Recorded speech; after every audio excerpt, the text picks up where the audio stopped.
This episode focuses on work rights. These rights, which are sometimes referred to as labour rights, are set out in Articles 6 to 8 of the International Covenant on Economic, Social and Cultural Rights. They consist of the rights to work, to just and favourable conditions of work, and to form, join and take action as part of a trade union.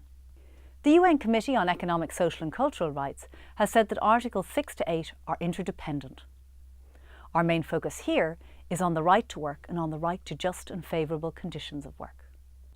The committee has made clear that the right to work does not mean that people have an absolute and unconditional right to a job. It does, however, mean that everyone has the right to decide freely to accept or choose work.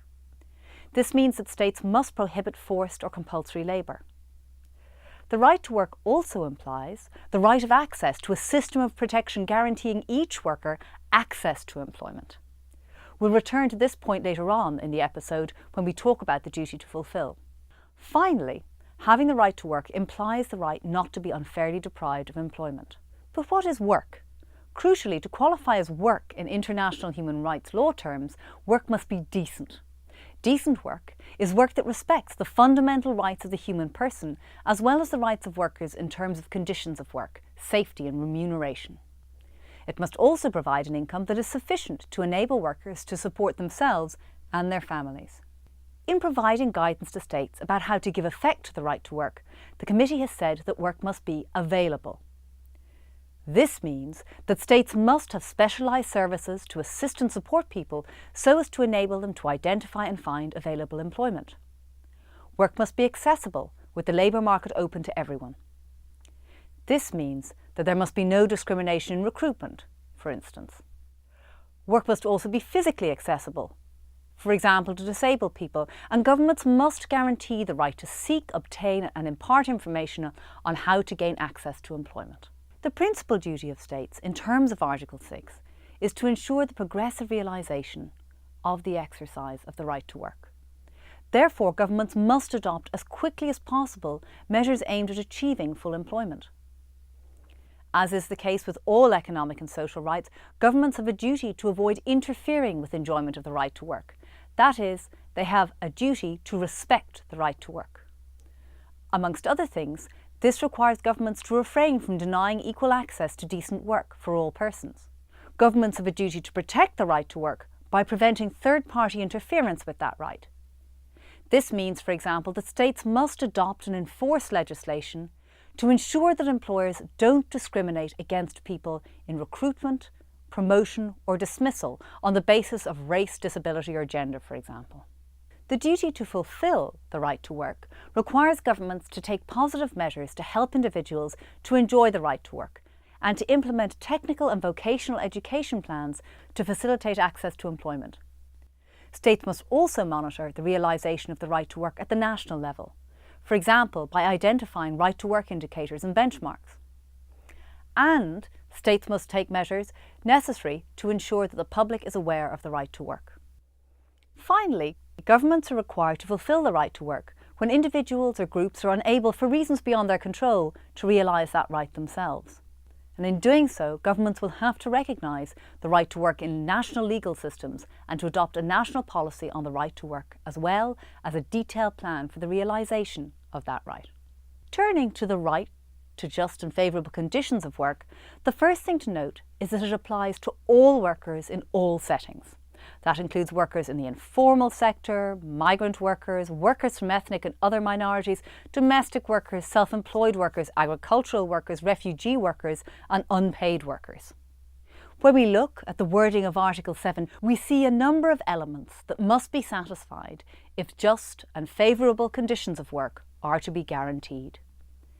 These include fair wages and equal remuneration for work of equal value without distinction of any kind. In particular, women must be guaranteed conditions of work that are not inferior to those enjoyed by men, with equal pay for equal work. Article 7 also calls for safe and healthy working conditions, equal promotion opportunities and rest, leisure, reasonable limitation of working hours and periodic holidays with pay. Importantly, the wording of Article 7 makes clear that the list of conditions it outlines isn't an exhaustive one.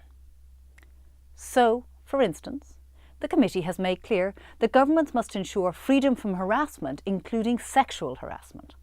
Discrimination is a major problem when it comes to enjoyment of work rights in practice. For example, while many countries have taken measures to protect older workers from discrimination, the young must be protected also. For instance, from wage discrimination, from an excessive use of unpaid internships and training programs, as well as from short-term and fixed-term contracts that negatively affect their job security, career prospects and social security benefits. Women in most countries currently suffer from some or all of the glass ceiling, the gender pay gap and the sticky floor.